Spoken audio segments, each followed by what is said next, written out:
Gracias, señor presidente.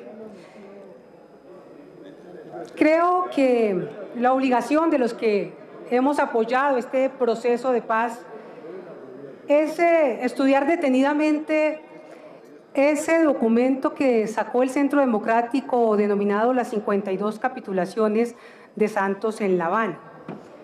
Yo creo que más que argumentos son 52 rafagazos que se quieren dar contra el proceso de paz, buscando crear más que todo un efecto psicológico, un clima. Se trata sobre todo de hacer una guerra psicológica. Y nuevamente acudo a la interpretación a través de los métodos goebbelianos, porque eso es lo que tiene este documento.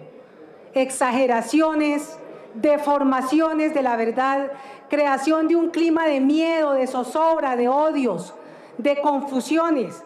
Se busca anidar en actitudes primitivas y repetir y repetir y repetir una mentira hasta que se le crea verdad. Yo, ya que mis compañeros han mirado algunos aspectos, me quisiera referir a los primeros aspectos del documento, lo que se refiere a la reforma rural integral.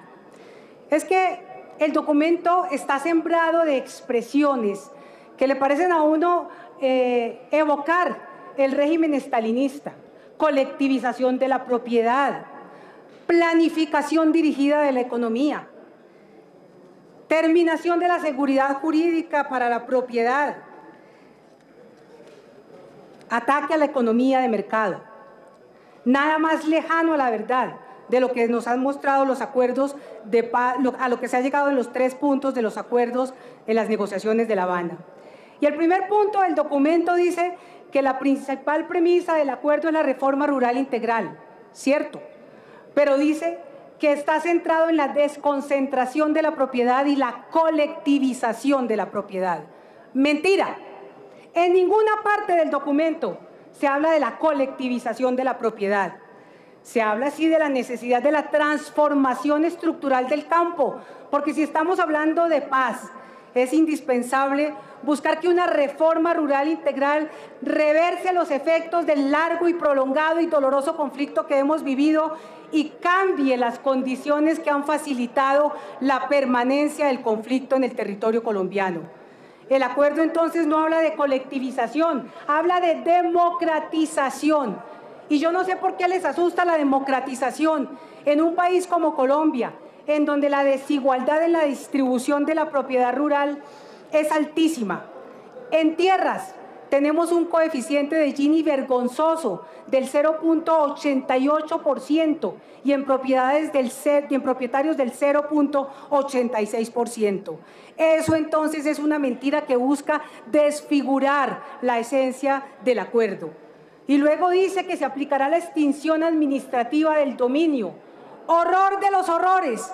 Una figura que está en el derecho colombiano desde hace 80 años, que fue introducida en la reforma constitucional de 1936 por la Revolución en Marcha que implementó el Gran Partido Liberal de la época. Y se aterran de la extinción administrativa cuando entre 1962 y 1982 se entregaron más de 1 millón de hectáreas a través de la extinción administrativa del dominio. No digamos mentiras, la extinción administrativa del dominio existe en Colombia desde hace muchísimos años y además el acuerdo no habla de la extinción de dominio como una de las maneras prioritarias a través de las cuales se va a nutrir el Fondo de Tierras. El Fondo de Tierras se va a nutrir a través de las tierras recuperadas a favor de la nación, de las tierras adquiridas con recursos ilícitos o de los baldíos indebidamente adjudicados o de las tierras provenientes de la actualización y el fortalecimiento de la reserva forestal. Las tierras inexplotadas a las que se les puede aplicar la extinción administrativa del dominio son solo una pequeña parte de la cual se va a nutrir el Fondo de Tierras. Y en el tercer punto dice que para el delincuente se hará un juicio con juez, garantías y segunda instancia. Para el propietario legítimo, un funcionario administrativo sin apelación le quitará su tierra. Inquisición sin segunda instancia. Por favor, no le mintamos al país. No tratemos de llenar de miedo y de confusión y de zozobra, porque eso no dice el acuerdo. La extinción administrativa del dominio se establece en 1936 y se vino reformando en el 61 y en el 68 y en la Constitución del 91. Y no es una inquisición sin segunda instancia. La extinción administrativa tiene un recurso que es el de revisión ante el Consejo de Estado, que le garantiza al propietario legítimo interponer sus justas razones para defender su derecho a la propiedad. Tercera mentira. Cuarta mentira. Se expropiarán tierras por motivos de interés social o utilidad pública. Es una advertencia general de que ninguna propiedad tiene seguridad ni garantía jurídica de permanencia. ¡Qué osadía! Desde la reforma del 36 existe la expropiación de tierras por motivo de interés social o de utilidad pública. Y no se puede decir que la figura de la expropiación o de la extinción de dominio haya sido la causante del retraso en el desarrollo rural. Pero se olvidan, silencian otros argumentos que van en el acuerdo, una técnica propiamente goebbeliana, silenciar los argumentos que puedan ser favorables al adversario. Al contrario, en este acuerdo se crean instrumentos que elevan sustancialmente los derechos de la propiedad y las garantías a los propietarios. La actualización del catastro. La actualización del catastro es la mayor de las garantías de la propiedad rural. Hoy, en Colombia, solo el 34% de los 1.101 municipios tienen actualizado su catastro. Es indispensable iniciar una actualización del catastro y eso habla este acuerdo de La Habana. Que el acuerdo es ambivalente y demagógico, que tiene un tono el gobierno y otro las FARC. Pues claro, es un proceso de negociación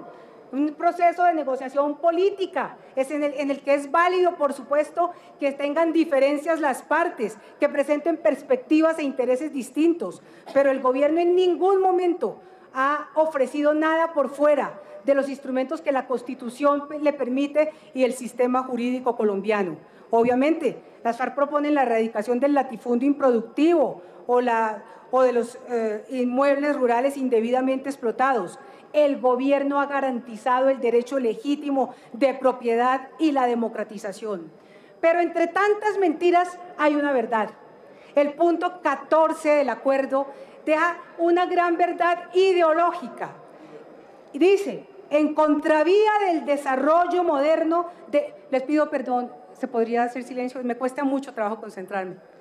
En contravía del desarrollo moderno de la agricultura, que exige grandes inversiones en extensas plantaciones, dice, el acuerdo busca desconcentrar y repartir la propiedad, condenando al campo al atraso y a la improductividad. Esa es la gran verdad ideológica. Les gusta es el desarrollo de la agricultura que está basada en las grandes inversiones, en la agroindustria, pero no les gusta desconcentrar y repartir la propiedad. Eso de democratizar la propiedad condena al campo al atraso y a la improductividad según el Centro Democrático. Pues ¿cómo les parece que eso que están diciendo es la confesión? Que lo que se trata es de favorecer a los grandes capitales en esta argumentación, a la agroindustria, al modelo que favoreció la reforma agraria hecha por el fenómeno paramilitar. Era lo que buscaban hacer en Carimagua, o lo que hicieron con el agroingreso seguro. Esto sí deja al descubierto la ideología oculta que hay detrás de tanta mentira, y es que no les gusta que se busque la gran reforma rural integral, que le dé acceso al campesino, que construya con democracia en la propiedad del campo, que trate de soñar una nueva sociedad de la que no hemos sido capaces de construir en 60 años de conflicto, y que de verdad desmonte las razones reales del mantenimiento y la perpetuación de la violencia en Colombia. Muchas gracias.